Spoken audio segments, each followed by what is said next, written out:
The Chargers have been looking for a replacement for my next guest since he left, and they have chosen somebody who did replace him for just 1 week's time atop a very important list in college football. That's being Melvin Gordon. And the other one that we were mentioning is LaDainian Tomlinson right here in the show studio. Good to see you, LT. Good to see you, Rich. Isn't that fun? I mean, Gordon knocks you off the list of most prolific single rushing game in the history of college football. Yeah. And now here he is a San Diego Charger. Yeah, that's ironic. It really is, but, you know, Melvin is a really good talent, I think. He's a guy that I think potentially could be a three-down back. And we're always talking about backs are interchangeable and you know, you got this rotation system. I do believe there are two backs that came out this year's draft that are able to be three-down backs. And Melvin Gordon is one. The other is Todd Gurley. Well, how quickly can Gurley be that back is the question I'm sure Rams fans are wondering, and all fans who have followed Gurley throughout his career and through the blown-out knee are wondering. How quickly do you think he can do that? You know what? I'm not sure. I don't think they need to rush him back too fast, Rich. Remember, Trey Mason is still there, and he had a fabulous rookie season last year. But I think you bring Todd Gurley along slowly because once this guy gets healthy and he touches the field, he is dynamic. I know Marshall thought that he could have been the #1 overall pick in the draft if he was healthy. I think he easily top 2 prospects in the NFL along with Leonard Williams, I think. No kidding. Yeah. Those two guys. That good. I think those two guys will you know, have no problem transitioning to the NFL. I think they will step on the field day one when they're ready to. They'll be ready to play. Leonard will be ready to play, and once Todd get healthy, he'll be ready to roll. So you're saying when Todd Gurley's up and running, then Rams Seahawks, where you've got the beast mode for Seattle, and Gurley on the other side. Because many people have said that Gurley's style, if there is one, is Marshawn, but with breakaway speed, as if we haven't seen Marshawn run away from people, right? Exactly. But that's what I've heard. What do you think when you see it, I LT? think their mindset, meaning you know the way they think, the physicality that they run with, always want to punish defenders. I think he has that quality of Marshawn Lynch in him, but he's a different runner now. You know, this guy's 6'2", 225, and he can move laterally. You know, as you mentioned, the speed. He can also catch the ball out of the backfield. And so a little bit of different runner than Marshawn. Marshawn he's his own guy. There is no one else like Marshawn Lynch. And so Todd Gurley, to me, he's a tweener. He's a little bit of Marshawn Lynch. And Charlie Casserly actually said he reminds him a little bit of me. Okay. You know, so we'll take that. You know, that's. Did Charlie know he was on live TV at the time when he said that? LT of the NFL Network, NFL Media Group, joining me here. What do you make of Jerry Jones's comment that the running game in Dallas is better going into next season than it's ever been? He did not say that. He did. He did say that.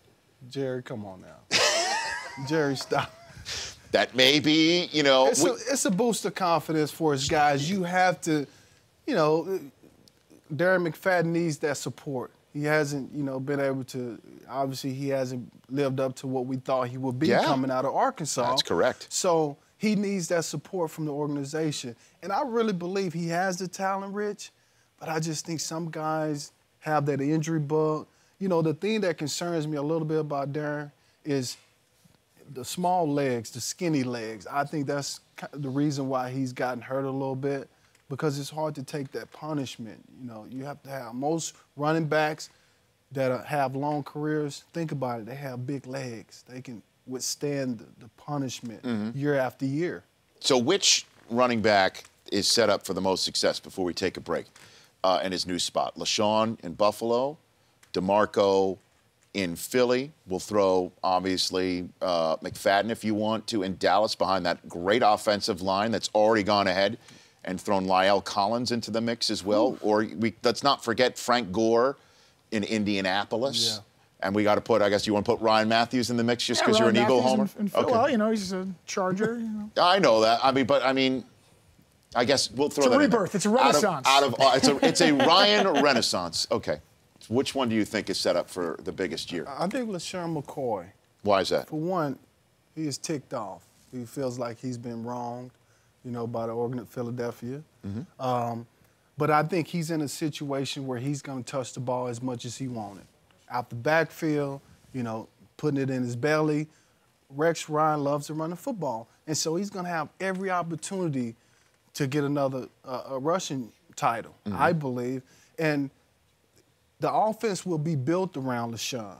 You know, so he's going to have everything he wants. They don't have a quarterback, you know, that can throw for 4,000 yards. So they're going to have to run it a lot. He might have 1,700 yards. LaDainian Tomlinson is here in studio. Let's take a break. We're back with LT at LT_21 on Twitter.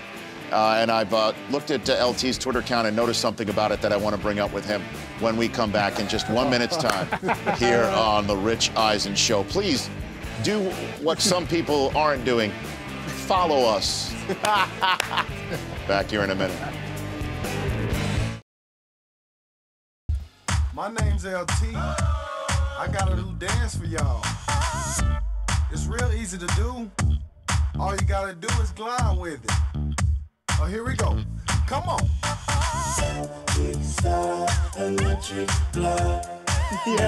Welcome back to The Rich Eisen Show.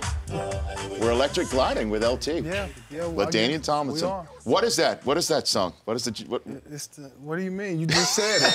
You just said it. How did it come about that you're doing the electric slide? Or a video of it? It came about one off season with Nike, and they wanted to show a different side of me. Most people, you know, when they think about me, the Darth Vader mask, Sure. 21, you know, and they wanted to show my softer side, you know, making fun of myself, you know, making a video, doing something crazy. And so we did a production around this whole electric glide video. Right. And, you know, I guess it There it kinda is. took off. So, but it brings up an interesting point because I hear it all the time, having done the NFL Network since Jump Street, right, since 2003, that when players run afoul, those guys get all the talk, and folks like yourself and others get painted with a very broad brush about what NFL players are and what makes them tick and who they are. And it's really tough for me. I say, look, the outliers are the ones who we're all talking about. The normal ones, the most of the NFL players are people who are like going to electric slide and glide and do that sort of stuff. How difficult is it as a player, former player as well, future Hall of Fame player, to hear players talked about in this broad brush mentality of who they are when they're really not that? Right. I mean, it's difficult because, you know, a lot of times people paint the perception, you know, they get a perception and they paint it with reality of athletes. Like, you know, most people think athletes are spoiled brats, you know, rich spoiled brats, you know. And most of the time that's the furthest thing from the truth, because if you think about it, we had to work for everything that we got, you know, from a kid. We dedicated ourselves to perfecting our craft in whatever sport we chose. I chose football, but you dedicate yourself. I started at age 6, and I dedicated myself every year to one day possibly having a chance to make it to the National Football League. And so you're so caught up in that, Rich, that although you hear the talk, you don't let it bother you. Because if you're secure in who you are as a person and as an athlete, then that's all that matters, you know? I think people from the outside, they always want to know more. Sure. You know, just looking from the outside. You're going on NFL Total Access tonight. The name is Total Access for a reason. Exactly. That's what everybody's craving. Right. And then that's the way it is for athletes. You know, but the more stuff we do in the community and tap into being in that community, our respective communities, the more that they realize that, oh, he's just like me. You know, he really has a good heart. He's trying to help, you know, the community. And so you slowly, I guess, erase that picture that people may have painted of you. LaDainian Tomlinson here on The Rich Eisen Show. Phillip Rivers, last time I heard from you on the subject, it was when there was a red-hot rumor that maybe he could be flipped to Tennessee for Marcus Mariota because he wasn't signing a long-term contract. We did see him at a Clippers game recently here in Los Angeles where he supposedly wants no part of. What do you think about his future now that he's definitely staying there, at least for this year? What do you think about Phillip Rivers' future as the quarterback of the San Diego Chargers? Well, I know San Diego wants him to be the quarterback for a long time, you know, for at least another 3 or 4 years. You know, where Phillip is at the point of his career, I just don't think he want to make a transition to L.A. I think that's the thing that could possibly hold up a contract extension. Why? Is it because he's got 7 kids and they're in a San Diego system? He doesn't want to uproot his family? Is that what it would be, basically? I believe absolutely. You know, he's really comfortable in San Diego. He's been there his entire career. And he's gotten to know that community, schools for his daughters, you know, and so that's important to guys, to uproot guys from their home, what they feel like is their home, and move to another market. It's tough. So it's not a direction of the roster and the direction of the franchise towards winning a Super Bowl that he would have an issue with. It literally is the actual moving. I think that's the most of it. But I do think there's a part in him that is a little bit frustrated. I mean, think about it.